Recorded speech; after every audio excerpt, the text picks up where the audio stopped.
स्वागत है आपका अभी क्लासेस डाउट्स में। और आपका प्रश्न है कि आप उदारीकरण, निजीकरण तथा वैश्वीकरण से क्या समझते हैं। दूसरा प्रश्न है कि नई औद्योगिक नीति 1991 में इन्होंने भारत के औद्योगिक विकास में किस प्रकार से सहायता की। देखिए, यह एक बहुत ही बड़ा प्रश्न है जिसका आंसर मैं 420 शब्दों में लिखने वाला हूँ। तो 3-4 स्लाइड है, आप इसे लास्ट तक देखिए और समझिए। देखिए, सबसे पहले तो हम लोग देख लेते हैं उदारीकरण, निजीकरण, वैश्वीकरण है क्या? भारत में औद्योगिक नीति की घोषणा की गई सन 1991 में। और इस नीति के तहत 3 प्रमुख लक्ष्य रखा गया, जिसमें पहला उदारीकरण, दूसरा निजीकरण और तीसरा वैश्वीकरण था।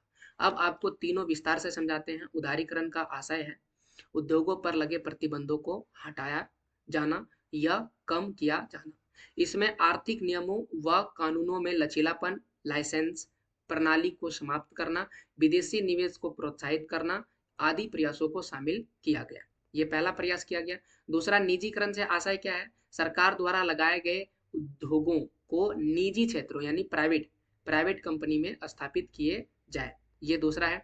और वैश्वीकरण का मतलब होता है भारतीय अर्थव्यवस्था को विश्व की अर्थव्यवस्था के साथ समायोजित करना। इसके माध्यम से सामान और सेवाओं एक देश से दूसरे देश में स्वतंत्रता पूर्वक पहुंचाए जा सकते हैं। तो ये हो गया आपका उदारीकरण, निजीकरण और वैश्वीकरण। तो अभी ये पहला प्रश्न जो है खत्म हुआ कि उदारीकरण, निजीकरण और वैश्वीकरण से क्या समझते हैं। अब इसके बारे में अभी खत्म नहीं हुआ, कुछ और चीजें समझ लीजिए।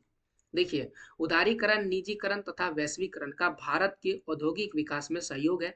तो क्या सहयोग है? देखिए, उदारीकरण, निजीकरण तथा वैश्वीकरण से देश के औद्योगिक विकास में पर्याप्त उन्नति हुई। इसमें इन्होंने निम्न प्रकार से सहयोग किया। सबसे पहले सुरक्षा, सामरिक तथा पर्यावरण से संबंधित 6 उद्योगों को छोड़ दीजिएगा तो सभी जो उद्योग हैं ये लाइसेंस आप प्राप्त कर सकते हैं। जो लाइसेंस व्यवस्था था इसको समाप्त कर दिया गया। दूसरा, 1956 से सार्वजनिक सेक्टर के लिए सुरक्षित उद्योग की संख्या 17 से घटाकर कितना कर दिया गया? 4। तो सार्वजनिक सेक्टर का मतलब हुआ वह उद्योग जो सरकार चलाएगी, लेकिन अब सरकार नहीं चलाएगी बल्कि इस प्रकार के शेष उद्योग के लिए निजी क्षेत्र यानी प्राइवेट कंपनियों के हाथ में दे दिए गए। इनके लिए दरवाजे खोल दिए गए। केवल परमाणु शक्ति तथा रेलवे, ये दो महत्वपूर्ण है। परमाणु शक्ति और रेलवे से संबंधित उद्योग ही सार्वजनिक क्षेत्र के अंतर्गत बने रहे। तीसरा है कि भारत सरकार द्वारा सार्वजनिक उद्योग के शेयरों में से कुछ को सामान्य जनता, कामगारों और वित्तीय संस्थाओं के लिए आवंटित करने का भी निश्चय किया।